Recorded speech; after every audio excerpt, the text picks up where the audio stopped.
आइए दोस्तों, फाइनली एक सैंपल रिज्यूमे के माध्यम से सीखते हैं कि कैसे एक कस्टमर सपोर्ट एग्जीक्यूटिव अपने लिए एक इंप्रेसिव रिज्यूमे बना सकता है। तो देखिए, रिज्यूमे के टॉप पर कैंडिडेट लिख सकता है अपना नाम, उसके नीचे मेंशन कर सकता है अपना कॉन्टैक्ट नंबर, अपना ईमेल आईडी और लास्ट में मेंशन कर सकता है अपने लिंक्डइन प्रोफाइल का लिंक।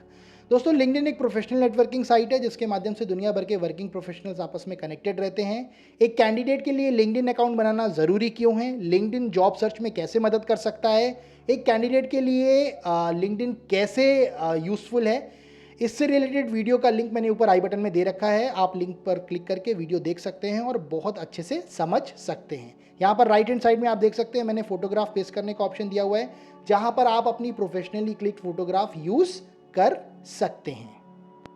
आइए दोस्तों, अब एक नजर डालते हैं कैंडिडेट के करियर ऑब्जेक्टिव पर। Looking for a position of customer support executive in an organisation where I can implement my customer service skills and people management skills to enhance customer satisfaction and provide outstanding support to customers. यहाँ पर देखिए, candidate ने बहुत clearly लिखा हुआ है कि वो एक कंपनी में कस्टमर सपोर्ट एग्जीक्यूटिव की जॉब ढूंढ रहा है या पोजीशन ढूंढ रहा है, जहाँ पर वो अपनी कस्टमर सर्विस स्किल्स और पीपल मैनेजमेंट स्किल्स को यूज़ कर सके, इंप्लीमेंट कर सके कस्टमर के सेटिस्फेक्शन को बढ़ाने के लिए और साथ में कस्टमर को आउटस्टैंडिंग सपोर्ट प्रोवाइड करने के लिए।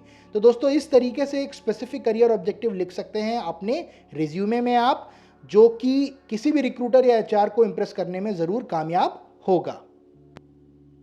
आइए दोस्तों, अब एक नजर डालते हैं कैंडिडेट की प्रोफाइल समरी पर, जो कि कुछ इस प्रकार है। पहला पॉइंट देखिए, customer support executive with over 1.6 years of work experience. यहां पर कैंडिडेट ये कह रहा है कि वो एक एक्सपीरियंस प्रोफेशनल है जिसके पास में 1 साल से ज़्यादा का, यहाँ पर मेंशन किया गया है लगभग 1.5 साल से ज़्यादा का वर्क एक्सपीरियंस है कस्टमर सपोर्ट एग्जीक्यूटिव प्रोफाइल पर। नेक्स्ट पॉइंट देखिए, proficient in customer service in compliance management. यहाँ पर कैंडिडेट ये कह रहा है कि वो कस्टमर सर्विस और कंप्लायंस मैनेजमेंट में प्रोफिशिएंट है, मतलब दक्ष है। थर्ड पॉइंट देखिए, skilled in customer inquiry management and service delivery. यहाँ पर कैंडिडेट ये कहना चाह रहा है कि वो कस्टमर इंक्वायरी मैनेजमेंट और सर्विस डिलीवरी में भी कुशलता रखता है। Last but not the least, यहाँ पर कैंडिडेट ने लिखा हुआ है a team player with excellent communication and conflict resolution skills. इसका अर्थ ये है कि जो कैंडिडेट है वो एक टीम प्लेयर है जिसके पास में बहुत अच्छी कम्युनिकेशन स्किल्स के साथ में कॉन्फ्लिक्ट को सुलझाने की भी स्किल्स है। तो दोस्तों, इस तरीके से अपने रिज्यूमे में आप अपनी प्रोफाइल समरी लिख सकते हैं, जो बहुत इंप्रेसिव बना सकती है आपके रिज्यूमे को। आइए दोस्तों, अब एक नजर डालते हैं कैंडिडेट के वर्क एक्सपीरियंस पे। तो देखिए, यहाँ पर उसने लिख रखा है 123 services private limited new Delhi customer support executive. यहाँ पर फिर उसने मेंशन कर रखा है कि दिसंबर 2020 से लेके आज तक वो कंपनी में कार्य कर रहा है। तो देखिए, इस फॉर्मेट में जहाँ पर आप अपनी कंपनी का नाम मेंशन कर सकते हैं, लोकेशन मेंशन कर सकते हैं, प्रोफाइल मेंशन कर सकते हैं और अपना टेन्योर मेंशन कर सकते हैं। इस तरीके से कैंडिडेट ने वो डिटेल मेंशन किया है। आप चाहें तो ये फॉर्मेट यूज़ कर सकते हैं। इसके बाद देखिए, मेंशन किया गया है की डिलीवरेबल्स। दोस्तों, की डिलीवरेबल्स में यहाँ पर वो सारे रोल्स एंड रिस्पॉन्सिबिलिटीज आते हैं जो कैंडिडेट अपनी जॉब में निभा रहा है। आप इसे KRA भी बोल सकते हैं। तो देखिए, पहला पॉइंट है analysing need of the customers and providing solutions to customers. यहाँ पर कैंडिडेट जो है वो ये कहना चाह रहा है कि कस्टमर की नीड को एनालाइज करना और उसके हिसाब से उनको सॉल्यूशन प्रोवाइड करना, ये उसके रोल्स एंड रिस्पॉन्सिबिलिटी में आता है। Handling service request in following customer service policies. यहाँ पर कैंडिडेट ये कह रहा है कि जो भी नई सर्विस रिक्वेस्ट आती हैं उनको हैंडल करना और साथ में जो कस्टमर सर्विस पॉलिसीज होती हैं उनको फॉलो करना और उसी के अनुसार ही कस्टमर को सर्विस प्रोवाइड करना उसके रोल्स एंड रिस्पॉन्सिबिलिटीज में आता है। Next is resolving queries of customers and maintaining customer service report. यहाँ पर कैंडिडेट ये कहना चाह रहा है कि जो कस्टमर होते हैं उनकी क्वेरीज को रिजॉल्व करना और साथ में कस्टमर सर्विस रिपोर्ट को प्रिपेयर करना, ये भी उसके रोल्स एंड रिस्पॉन्सिबिलिटीज में सम्मिलित है। Next one is answering calls and providing information to customers regarding products and services. Customers की कॉल को आंसर करना, उनसे फ़ोन पे बात करना, उनसे ईमेल पे या चैट के थ्रू बात करना और इसके साथ साथ उनको प्रोडक्ट और सर्विसेज की इंफॉर्मेशन प्रोवाइड करना, ये भी उसके रोल्स एंड रिस्पॉन्सिबिलिटीज में आता है। Overcoming objections of customers and taking prompt action, मतलब जो कस्टमर्स या क्लाइंट्स होते हैं उनके जो भी ऑब्जेक्शंस होते हैं, अगर वो नाराज़ होते हैं किसी बात पे, कोई कंप्लेंट होती है, कोई शिकायत होती है, तो उन सारे इश्यूज़ को एड्रेस करना, उन सारे ऑब्जेक्शंस को ओवरकम करना और उसके अगेंस्ट में तुरंत एक्शन लेना, ये भी कैंडिडेट की रोल्स एंड रिस्पॉन्सिबिलिटीज में आता है। Next one is responsible for retention of the customers and recording feedback of the customers. यहाँ पर लिखा हुआ है कि जो कस्टमर्स होते हैं उनका रिटेंशन बरकरार रखना, मतलब जो कस्टमर होते हैं वो कंपनी के साथ में बने रहें, यानी उनका रिटेंशन हो सके, ये रिस्पॉन्सिबिलिटी होती है कैंडिडेट की। और इसके साथ साथ जो कस्टमर होते हैं उनका फीडबैक रिकॉर्ड करना, ये भी उसके रोल्स एंड रिस्पॉन्सिबिलिटीज़ में आता है। Next is providing feedback of customers to management for process improvement. जो मैनेजमेंट होता है, जो कंपनी होती है, उसको कस्टमर का फीडबैक प्रोवाइड करना जिससे जो प्रोसेस होती है कंपनी की वो इंप्रूव हो सके, ये भी उसके रोल्स एंड रिस्पॉन्सिबिलिटीज में आता है। नेक्स्ट देखिए, conducting review of customer service policies and process.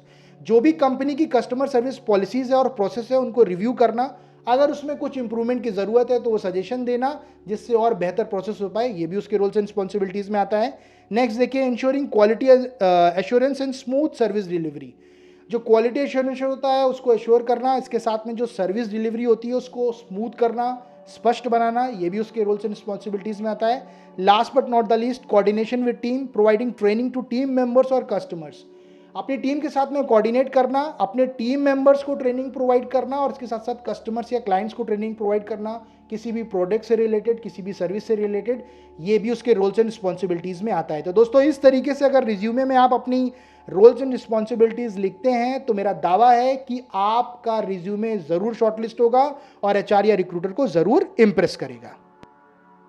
आइए दोस्तों, अब डालते हैं नज़र कैंडिडेट के टेक्निकल स्किल्स पे। तो देखिए यहाँ पर कैंडिडेट ने मेंशन कर रखा है कि डेटाबेस एडमिनिस्ट्रेशन, सीआरएम मतलब customer relationship management, customer feedback management और ईआरपी मतलब एंटरप्राइज रिसोर्स प्लानिंग, ऐसे सॉफ्टवेयर से रिलेटेड उसके पास में टेक्निकल स्किल्स है या टेक्निकल नॉलेज है। इसके अलावा भी अगर आपका कोई टेक्निकल स्किल सेट हो तो उसको मेंशन कर सकते हैं आप अपनी टेक्निकल स्किल्स में। उसके बाद देखिए यहाँ पर मेंशन किया गया सर्टिफिकेशन डिटेल, जहाँ पर कैंडिडेट ने मेंशन किया है कि उसने डिप्लोमा कर रखा है कस्टमर केयर मैनेजमेंट में। यहाँ पर आप लिख सकते हैं उस इंस्टीट्यूट, कॉलेज या यूनिवर्सिटी का नाम जहाँ से आपने अपना डिप्लोमा या कोर्स किया है, और देखिए मेंशन किया गया है ईयर। तो दोस्तों, इसी तरीके से अगर आपका कोई और सर्टिफिकेशन या डिप्लोमा है तो वो भी आप मेंशन कर सकते हैं अपने रिज्यूमे में इस प्रकार। दोस्तों, सर्टिफिकेशन और टेक्निकल स्किल्स के बाद बात की गई है अब कैंडिडेट के पर्सनालिटी ट्रेट्स की। तो देखिए यहाँ पर 4 पर्सनालिटी ट्रेट्स मेंशन है, जिसमें पहला है ऑर्गेनाइज मतलब कैंडिडेट सुव्यवस्थित है। सेकेंड वन इज एनालिटिकल मतलब कैंडिडेट जो है वो विश्लेषण करने की योग्यता रखता है। Third one problem solver, candidate में प्रॉब्लम को सॉल्व करने की एबिलिटी है। और चौथा है डिटेल ओरिएंटेड मतलब जो कैंडिडेट है वो बारीकी पर ध्यान देता है। तो देखिए यहाँ पर जो चारों पर्सनालिटी ट्रेट लिखे गए हैं वो काफ़ी हद तक एक कस्टमर सपोर्ट की जॉब को कॉम्प्लीमेंट करते हैं। कहने का मतलब, कस्टमर सपोर्ट एग्जीक्यूटिव की प्रोफाइल पे अगर आप काम कर रहे हैं तो ये चारों पर्सनालिटी ट्रेट्स आपके लिए बहुत इंपॉर्टेंट हैं, क्योंकि आपको ऑर्गेनाइज भी होना पड़ता है, आपको एनालिसिस करना आना चाहिए, आपके पास में प्रॉब्लम सॉल्व करने की भी एबिलिटी होनी चाहिए, और चौथा आप डिटेल में समझ सकें कि प्रॉब्लम क्या है, उसके हिसाब से सॉल्यूशन प्रोवाइड कर सकें। तो इस तरीके से आप अपने रिज्यूमे में अपने पर्सनालिटी ट्रेट लिख सकते हैं जो आपको उस जॉब को बेहतर तरीके से करने में मददगार हैं। आइए दोस्तों, अब एक नज़र डालते हैं कैंडिडेट के अचीवमेंट्स पे। तो देखिए पहले पॉइंट में कैंडिडेट ने मेंशन कर रखा है कि उसको 2021 में कंपनी की तरफ से employee of the year award मिला था। 2017 से 19 तक जो कैंडिडेट था वो एक्टिव मेंबर था कॉलेज की स्टूडेंट मैनेजमेंट कमेटी का। 2016 में उसने स्कूल को रिप्रेजेंट किया था डिबेट कंपटीशन में, और 2015 में उसने स्कूल को रिप्रेजेंट किया था इंटर कॉलेज क्रिकेट टूर्नामेंट में। तो इस तरीके से आप अपनी अचीवमेंट्स को मेंशन कर सकते हैं, चाहे वो स्पोर्ट्स से रिलेटेड हो, आर्ट से रिलेटेड हो या किसी और फील्ड से रिलेटेड हो। याद रखिए, जो कंपनी है वो केवल एक एम्प्लॉय नहीं, एक अच्छी पर्सनालिटी का व्यक्ति भी हायर करना चाहती है। तो अगर आपकी अचीवमेंट्स हो अदर फील्ड्स में तो उनको मेंशन करना मत भूलिएगा।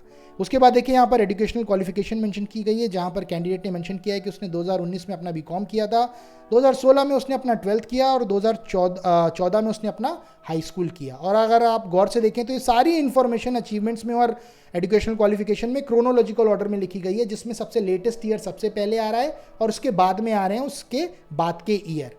यहाँ पर आप का क्वेश्चन हो सकता है कि एजुकेशनल क्वालिफिकेशन में मैंने परसेंटेज क्यों नहीं मेंशन किया है। तो दोस्तों, क्या वाकई में परसेंटेज मेंशन करने चाहिए अपने रिज्यूमे में या नहीं करने चाहिए, इससे रिलेटेड इंपॉर्टेंट वीडियो का लिंक मैंने ऊपर आई बटन में दे रखा है। आप वीडियो देखकर समझ सकते हैं कि क्या वाकई में परसेंटेज मेंशन करना ज़रूरी है या नहीं है। आइए दोस्तों, अब एक नज़र डालते हैं कैंडिडेट के पर्सनल डिटे पे, जहां पर वो अपनी पर्सनल इन्फॉर्मेशन लिख सकता है, जिसमें उसका नाम, father's name, gender, date of birth, marital status, language known और एड्रेस आ सकता है। उसके बाद देखिए लास्ट में डिक्लेरेशन मेंशन किया गया है, जिसमें लिखा गया है जो भी इन्फॉर्मेशन मैं अपने रिज्यूमे में लिख रहा हूँ वो पूरी तरीके से सत्यापित है। तो इस तरीके से आप अपना इन्फॉर्मेशन मेंशन कर सकते हैं। लास्ट में मैं आपसे बस यही कहना चाहूँगा दोस्तों, इस तरीके के रिज्यूमे फॉर्मेट की बहुत सारे लोगों को ज़रूरत है। हम बहुत सारे मीम्स शेयर करते हैं, बहुत सारे फ़नी वीडियो शेयर करते हैं, बहुत सारे ट्रोल्स वीडियो शेयर करते हैं just for the sake of entertainment. यहाँ पर ये रिज्यूमे फॉर्मेट अगर आप किसी से शेयर करते हैं या ये वीडियो किसी से शेयर करते हैं तो शायद कोई अच्छी जॉब के लिए अप्लाई कर सकता है, शायद कोई इंटरव्यू निकाल सकता है या शायद नौकरी हासिल कर सकता है। चॉइस आपकी है, आपको इस वीडियो के साथ क्या करना है। वीडियो अच्छा लगा तो लाइक करना मत भूलिएगा, मेरा एफर्ट अच्छा लगा तो चैनल ज़रूर सब्सक्राइब करें। आपके समय के लिए बहुत बहुत धन्यवाद।